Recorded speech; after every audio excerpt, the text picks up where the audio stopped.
Hi everyone, how are you all? I hope you all are fine. Welcome back in the chemistry class. Today we will start the new chapter of class 12. It is the D block elements and it is the lecture number 1. First heading is the introduction. D block elements होते क्या हैं पहले हमें वो समझना है. The elements in which the last electron enters in D subshell of their outermost energy penultimate energy level. जो outer most से अंदर वाली शेल होती है उसको पेनल्टीमेट बोलते हैं. यदि electron last electron D sub shell के अंदर जा रहा है और वो भी पेनल्टीमेट एनर्जी लेवल में, then it is known as the D block elements. Generally आपने देखा होगा पीरियोडिक टेबल में लेफ्ट साइड में आपके एस ब्लॉक एलिमेंट्स हैं, राइट साइड में पी ब्लॉक एलिमेंट्स हैं, और उन दोनों के जो बीच में आते हैं they are the D block elements. Their general electronic configuration is n-1d 1 to 10 ns 1 to 2. NS में वैसे कई जगह 0 to 2 भी लिखा हुआ है, कई जगह 1 to 2 भी है, क्योंकि एक्सेप्शन के भी एक दो केसेस होते हैं, और ज़्यादातर में 1 to 2 है बट 0 भी होता है. Where n is the number of the outermost shell, और जो n-1 होगा वो आपका पेनल्टीमेट एनर्जी लेवल हो जाएगा, मीन्स सेकंड लास्ट हो जाएगा. Group number 3 to 12 of the periodic table are the D block elements. जो पीरियोडिक टेबल में 3 to 12 नंबर पे आ रहे हैं they are the P block elements. Next heading is the transition elements. D block elements, the elements of the D block are also known as the transition element. जो D block के element हैं उन्हीं को हम transition elements भी बोलते हैं, because they have the properties that are the transitional between S block and P block elements. क्योंकि जो इनकी प्रॉपर्टीज होती हैं वो S ब्लॉक और P ब्लॉक के बीच में आती हैं. मीन्स S ब्लॉक में मेटल्स हैं, P ब्लॉक में नॉन मेटल्स हैं. Therefore you can say that the metallic character changes from S block to the P block, means metallic character to the non metallic character through these elements. That's why they are known as the transition elements. A transition element may be defined as the element which has partially filled d orbital. जिनके पास partially filled d orbitals होता है either in the ground state or in their any one of the its occurring oxidation state. या तो ground state में ही उनके पास हो या फिर उनकी जो नॉर्मली अकरिंग ऑक्सीडेशन स्टेट होती है उसमें हो. वो सब आपके कहलाते हैं ट्रांजिशन एलिमेंट. लेकिन कुछ ऐसे एलिमेंट भी हैं जो डी ब्लॉक के मेंबर हैं बट वो आपके ट्रांजिशन एलिमेंट नहीं कहलाते, जैसे ग्रुप नंबर 12. ग्रुप नंबर 12 में एलिमेंट आते हैं जिंक, कैडमियम और मरकरी. 3 एलिमेंट हैं, वो तीनों के तीनों में फुल्ली फिल्ड ऑर्बिटल आता है, किसी भी तरह से पार्शियली फिल्ड ऑर्बिटल नहीं है. That's why they are not considered as the transition element but D block elements consider करते हैं. There are the four series of the transition elements which are known as the first, second and third, third and fourth transition series. 4 transition series हैं जिनको हम respect simply first, second, third, fourth transition series बोलते हैं. They are also known as the 3D, 4D, 5D and 6D series respectively. और उनको हम क्या बोलते हैं? 3D, 4D, 5D और 6D, because they involve the filling of 3D, 4D, 5D and 6D orbitals respectively. क्योंकि उनको हम 3D, उनमें 3D orbital, 4D orbital, 5D orbital, 6D orbital की फिलिंग होती है, इसलिए उनका नाम उन्हीं के सीरीज के अकॉर्डिंग हमने रखा हुआ है. First transition series or the 3D series, they have the incomplete 3D orbitals and they are lying from scandium to zinc. Scandium का एटॉमिक नंबर होता है 21 and zinc is the 30. From scandium to zinc there is the first transition series and also known as the 3D series.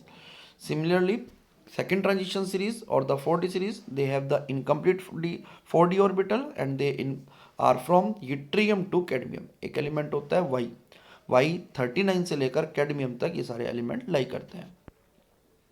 Now is the third transition series or 5D series. They have incomplete 5D orbital and they are the lanthanum. First member lanthanum होता है, उसके बाद 14 element का gap है. Then from hafnium to mercury 72 से 80 तक. Actually जो lanthanum के बाद के 14 एलिमेंट्स होते हैं वो एफ ब्लॉक में चले जाते हैं एलिमेंट्स, और वो सारे के सारे आपके लेंथेनॉइड्स और एक्टिनॉइड सीरीज कहलाते हैं या एफ ब्लॉक के मेंबर कहलाते हैं.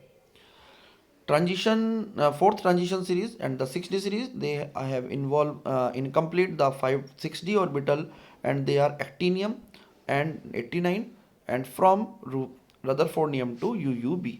रदरफोर्डियम का एटॉमिक नंबर होता है 104 and UUB having the atomic number 112. जो एक्टिनियम होता है वो 89 है और उसके बाद के 14 एलिमेंट एक्टिनोइड सीरीज में जाते हैं. They are also known as the F block elements. Note मैंने वही पॉइंट लिखा है आपका जो ऊपर था, zinc, cadmium and mercury that is group number 12 are not considered as the transition element. जो जिंक, कैडमियम, मरकरी है जिसमें ग्रुप नंबर 12 में रखे हुए हैं जो, वो सबको हम ट्रांजिशन एलिमेंट नहीं मानते, because they have fully filled d orbital, क्योंकि उनके पास डी ऑर्बिटल फुल्ली फिल्ड है ग्राउंड स्टेट में भी और उनकी normal common occurring oxidation state में भी। जनरल प्रॉपर्टीज की बात करते हैं। Nearly all the transition elements have the typical metallic property. ज़्यादातर मेटल्स हैं तो सब मेटेलिक प्रॉपर्टी शो करते हैं, like tensile strength, ductility, malleability, high thermal and electrical conductivity और मेटेलिक लस्टर। थर्मल और इलेक्ट्रिकल कंडक्टिविटी तो आप समझते ही हैं। डक्टिलिटी, मेलिबिलिटी का मतलब होता है जैसे किसी भी मेटल की शीट को हैमरिंग करके पतली से पतली बना देना। मेलिबिलिटी का मतलब होता है उसको खींच के पतली से पतली वायर बनाना। तो ये सारी प्रॉपर्टीज़ इनके अंदर होती हैं। Second point, except mercury which is a liquid at room temperature, other transition elements have the typical metallic structure। Mercury को छोड़ दें, वो लिक्विड है रूम टेम्परेचर पे, तो उसके अलावा जितनी भी ट्रांजिशन मेटल्स होती हैं उनमें सब में मेटेलिक करेक्टर होता है या मेटेलिक स्ट्रक्चर होता है। Third is the they have high MP and BP. Metals हैं, इनका मेल्टिंग पॉइंट, बॉइलिंग पॉइंट सब हाई होता है। Next point, fourth point is they have high heat of vaporization. Actually क्या होता है, इनके बीच में जो बॉन्डिंग होती है मेटेलिक बॉन्डिंग वो बहुत हाई होती है, स्ट्रॉन्ग होती है, that's why they have the high heat of vaporization. Next point, they have high density than the S block element, क्योंकि एस ब्लॉक के बाद में आ रहे हैं, एटॉमिक मास वगैरह ज़्यादा है, that's why they have the high density than the S block elements. Next point, the first ionization enthalpy of d block elements are higher than those of the s block element but less than those of the p block, क्योंकि s block से इनका size small होता है, p block से इनका size large होता है, इसलिए इनकी जो फर्स्ट आयनाइजेशन एंथैल्पी है s से ज़्यादा होगी और p से कम होती है। Next point, they are electropositive in nature, क्योंकि आराम से इलेक्ट्रॉन डोनेट करेंगे तो ये इलेक्ट्रोपॉजिटिव नेचर के हुए। Next point, they have strong tendency to form complexes. Generally आप जितने भी कॉम्प्लेक्सेस देखोगे वो जनरली डी ब्लॉक के एलिमेंट्स बनाते हैं। Next, they show variable oxidation state, जो जनरली ये एलिमेंट है वेरिएबल ऑक्सीडेशन स्टेट शो करते हैं, क्योंकि जो इनका n-1d ऑर्बिटल है और ns ऑर्बिटल है उनकी एनर्जी क्लोज होती है, तो दोनों के दोनों ऑर्बिटल ही पार्टिसिपेट करते हैं बॉन्डिंग में।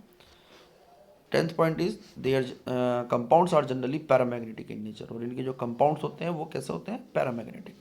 Next point, they form alloys with the other element. Actually क्या होता है, इनके एटम्स का साइज ऑलमोस्ट सिमिलर होता है, तो एक एटम दूसरे एटम को इजीली रिप्लेस कर सकता है, that's why they form alloys.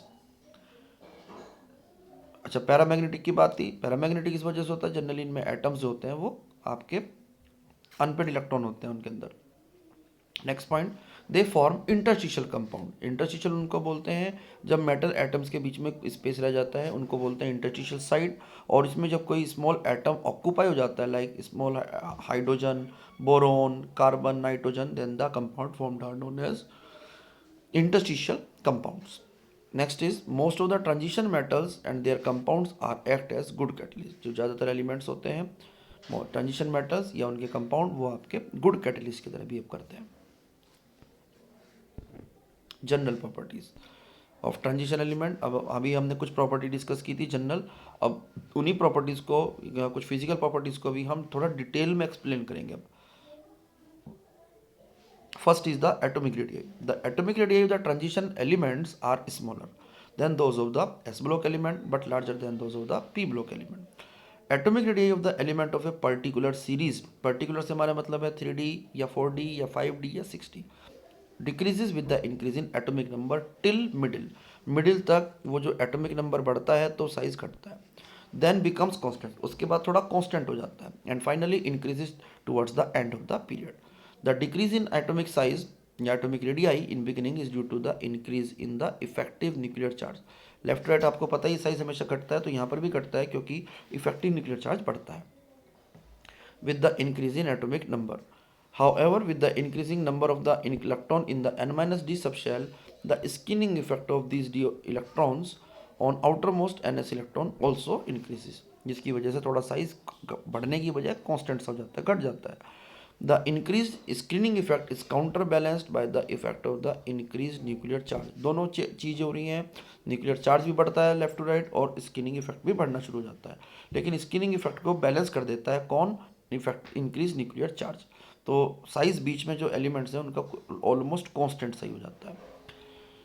Next point is increase in the atomic radii towards the end is due to the inter electronic repulsion. फिर बाद में जब साइज बढ़ तो धीरे धीरे घट रहा है, और उसके बाद जब एटम में इलेक्ट्रॉन आते जाएंगे तो उनके बीच में रिपल्शन होना शुरू हो जाएगा.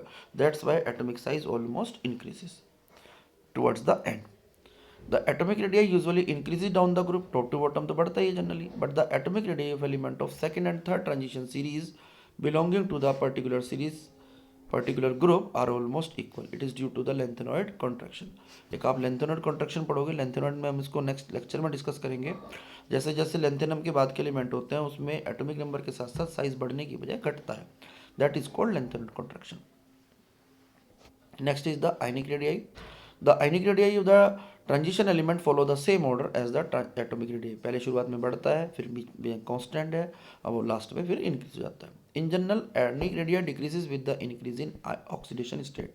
अब एक ही एलिमेंट की कई कई ऑक्सीडेशन स्टेट भी होती हैं. जैसे सपोज करो कॉपर है, कॉपर का +1 भी होती है और कॉपर की +2 भी होती है. तो जिस पे चार्ज ज़्यादा होगा, ऑक्सीडेशन स्टेट ज़्यादा होगी, उसका साइज ऑटोमेटिकली कम होगा. यानी कि मैं कहूँ कॉपर आयन का साइज ज़्यादा है क्यूप्रस आयन का, बट क्यूप्रिक आयन का साइज लो होता है. Ionization enthalpy. The first ionization enthalpy अभी बताया था आपको, एस ब्लॉक से ज़्यादा होती है, पी ब्लॉक से कम होती है. In a particular series, transition series, ionization enthalpy increases gradually with the increase in atomic number, but some irregularities are also observed. और इरेगुलरिटी कई बार हाफ फिल्ड कॉन्फ़िगरेशन आ गया, कई बार फुल्ली फिल्ड होने वाला होता है, तो थोड़ा सा इरेगुलरिटी वहाँ पर होती है आयनाइजेशन एंथैल्पीज पे. और जो आयनाइजेशन एंथैल्पी इंक्रीज हो रही है, it is due to the increase in nuclear charge. Next is the metallic character. All the transition elements are metallic in nature and their metallic character decreases from left to right in a series. Transition elements होती हैं सारे metallic nature के हैं, और metallic character आपको पता ही है left to right धीरे धीरे डिक्रीज होता है. The metallic bond in the transition element are very strong. जो मेटेलिक बॉन्ड होते हैं वो ट्रांजिशन एटम्स में बहुत ज़्यादा स्ट्रॉन्ग होते हैं. क्यों होते हैं? Due to the greater number of the unpaired electron in the d sub shell. D sub shell में नंबर ऑफ अनपेयर्ड इलेक्ट्रॉन ज़्यादा होते हैं. जितना ज़्यादा इफेक्टिव न्यूक्लियर चार्ज होगा, ऑटोमेटिकली आयनाइजेशन एंथैल्पी लो हो जाती है फिर. ठीक है ना. ये तीनों फैक्टर को हमें कंसीडर करना है कि एक तो नंबर ऑफ अनपेयर्ड इलेक्ट्रॉन बढ़ रहे हैं, न्यूक्लियर चार्ज बढ़ रहा है, और आयनाइजेशन एंथैल्पी डिक्रीज हो रही है. इसलिए मेटेलिक कैरेक्टर बहुत ज़्यादा स्ट्रॉन्ग हो जाता है, या metallic bond. All the transition atoms या metals are hard, possesses high density and high enthalpy of atomization. High density होती है, हाई एंथैल्पी ऑफ एटमाइजेशन होती है, इसलिए ट्रांजिशन मेटल सारे हार्ड होते हैं. It is due to the strong metallic bonding. ये क्वेश्चन भी एनसीईआरटी का अच्छा क्वेश्चन है, इंपॉर्टेंट, इसको ध्यान से कीजिएगा. Next point is melting and boiling point. The transition metals have very high MP BP. और जो एम्पी एंड बीपी है of the metal rises to the maximum value. पहले धीरे धीरे बढ़ता है, फिर धीरे धीरे घटना शुरू हो जाता है. हाई एम्पी बीपी इसलिए होते हैं क्योंकि इनमें स्ट्रॉन्ग मेटेलिक बॉन्डिंग होती है and presence of the partially filled d orbitals होते हैं. Because of this half filled orbitals some covalent character also exist between the atoms of transition element. जैसे जिंक कैडमियम मरकरी है, उनमें fully filled है तो उनका मेल्टिंग पॉइंट भी लो हो जाता है. हमने बीच में कहा था ना धीरे धीरे बढ़ता है, मैक्सिमम वैल्यू तक बढ़ता है, क्योंकि नंबर ऑफ अनपेयर्ड इलेक्ट्रॉन बढ़ते जाते हैं मिड तक. जैसे आप मैग्नीज की बात करो तो मैग्नीज में जो नंबर ऑफ अनपेयर्ड इलेक्ट्रॉन होंगे वो बढ़ते हैं धीरे धीरे, और उसके बाद धीरे धीरे फिर वो घटने शुरू हो जाते हैं. तो इसलिए मेटेलिक बॉन्डिंग भी थोड़ी वीक हो जाती है. और लास्ट में आ जाए तो जिंक कैडमियम मरकरी में तो फुल्ली फिल्ड है, तो वो जो है आपके उनका मेल्टिंग पॉइंट लो होता है, बॉइलिंग पॉइंट भी लो होता है. Oxidation state generally variable oxidation state show करते हैं, as we have already discussed. n-1d orbital and ns orbital have the comparable energy, therefore both can participate in the chemical bond formation. इसलिए इनकी ionization oxidation number variable होता है. जैसे Mn जो होता है 2 to 7 सारे ऑक्सीडेशन स्टेट शो करता है n-1d और ns ऑर्बिटल के क्लोज होने की वजह से. Next is the standard electrode potential. पहले तो इलेक्ट्रोड पोटेंशियल क्या होता है? जब भी किसी मेटल को आप उसी के सॉल्ट सॉल्यूशन में रखते हो, इक्विलिब्रियम बन जाता है, तो पोटेंशियल जो भी जितना चार्ज डेवलप हो जाता है मेटल के ऊपर, इलेक्ट्रोड के ऊपर, उसको बोलते हैं standard electrode potential. There is a irregular variation in the electrode potential due to the irregular variation in ionization enthalpy. Sublimation enthalpy and hydration enthalpy. कभी भी ई नोट वैल्यू 3 फैक्टर्स पर डिपेंड करती है। कौन कौन से? Number 1 ionization enthalpy, number 2 sublimation enthalpy, number 3 hydration enthalpy.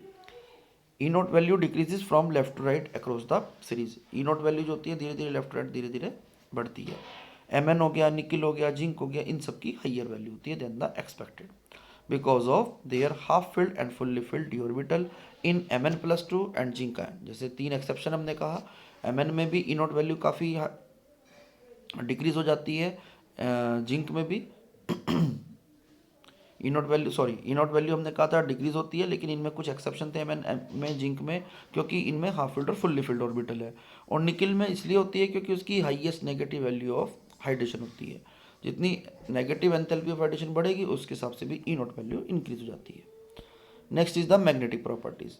अब generally आपको पता है कि जिस सब्सटेंस में अनपेयर्ड इलेक्ट्रॉन होते हैं वो पैरामैग्नेटिक होते हैं, और जिसमें सारे सब इलेक्ट्रॉन पेयर्ड हो जाते हैं वो आपके डायमैग्नेटिक हो जाते हैं।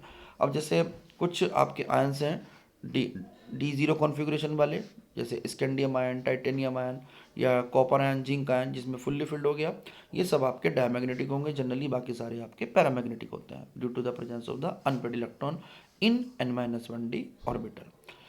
मैग्नेटिक मोमेंट को फाइंड करने का फॉर्मूला होता है mu equal to square root of n into N plus two. ये स्क्वायर रूट पूरे पे है भाई, कभी इसको आप n पे समझो। बी एम होता है Bohr magneton, where n is the number of unpaired electrons. Next heading is the complex formation. Transition element have a strong tendency to form complexes. जो ट्रांजिशन एलिमेंट्स होते हैं उनकी कॉम्प्लेक्स बनाने की स्ट्रॉन्ग टेंडेंसी होती है। जैसे आपने देखे ही होंगे complexes CO NH3 plus 3 charge या FeCN6 4 नेगेटिव चार्ज, ये सब आपके कॉम्प्लेक्सेस हैं। It is due to the following reason. एक तो रीज़न है हाई चार्ज होता है ट्रांजिशन मेटल आयंस के ऊपर, नंबर 2 स्मॉल साइज होता है एटम्स या आयंस का ऑफ ट्रांजिशन मेटल, और थर्ड है presence of the vacant D orbital, जिसकी वजह से वो लोन पेयर ऑफ इलेक्ट्रॉन को एक्सेप्ट कर सकता है donated by the ligand. Ligand वाला जो पोर्शन है आप कोऑर्डिनेशन में पढ़ोगे नेक्स्ट चैप्टर में, कोऑर्डिनेशन केमिस्ट्री में। जो भी सब्सटेंस इलेक्ट्रॉन पेयर डोनेट करता है मेटल आयन को उसको हम लाइगेंड बोलते हैं, और जो एक्सेप्ट करता है उसको जनरली मेटल आयन बोलते हैं। तो वैकेंट डी ऑर्बिटल है, हाई चार्ज है, स्मॉल साइज है, इस वजह से ये कॉम्प्लेक्सेस बनाने में कैपेबल होते हैं। Next is the catalytic property. Most of the transition metals and there compound show catalytic property. ज़्यादातर जो ट्रांजिशन मेटल्स हैं या कंपाउंड्स हैं वो कैटालिटिक प्रॉपर्टी भी शो करते हैं। रीज़न क्या क्या है? नंबर 1 वेरिएबल ऑक्सीडेशन स्टेट होती है, number 2 tendency to form complexes, and number 3 is large surface area. Variable oxidation state भी है, टेंडेंसी टू फॉर्म कॉम्प्लेक्सेस भी है, और लार्ज सरफेस एरिया भी है। Next heading is the colour. Most of the transition metal ions are coloured in the solid state as well as in the solution. अब आपको पता है कलर्ड होते हैं जनरली, क्योंकि क्यों होते हैं? It is due to the partial absorption of the visible light. Visible light को ये कलर्ड आयन एब्जॉर्ब करते हैं, और एब्जॉर्ब लाइट जो होती है इलेक्ट्रॉन्स को प्रमोट करती है from the lower energy d orbital to the higher energy d orbital, and this is called as the dd transition, and due to this dd transition metal ions are colored। ये भी dd transition का portion आप coordination chemistry में पढ़ोगे अच्छे से, वहाँ पे हम डिटेल में डिस्कस करेंगे इसको। फिलहाल आप ये याद रखो लोअर एनर्जी डी ऑर्बिटल से हाइयर एनर्जी डी ऑर्बिटल में इलेक्ट्रॉन जंप करते हैं, जिसकी वजह से वो कलर्ड होते हैं। Next properties alloy formation. जैसे पीछे भी हमने डिस्कस किया था, दे फॉर्म एलॉयज।